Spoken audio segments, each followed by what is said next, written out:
ពេលល្ងាចជាអញ្ចឹងជិះម៉ូតូដឹកគ្រួសារដើរលេងបាទហើយមកដល់កន្លែងភ្នំសំពៅក៏ឈៀងចូលមកមើលបងប្អូនដែលមកទស្សនានៅ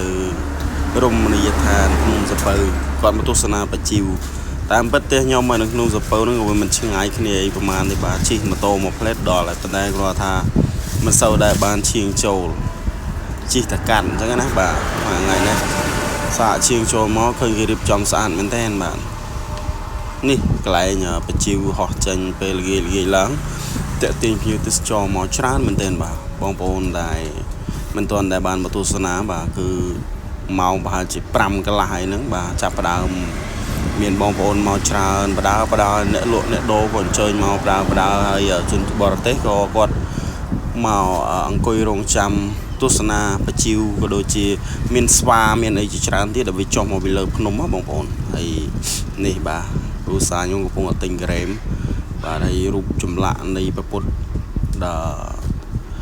ប្រសូតបាទត្រាស់ដឹងបាទឆ្លាក់ជាប់ទៅនឹងជាជើងភ្នំសំពៅគឺពិតជាស្អាតមែនទែនបាទ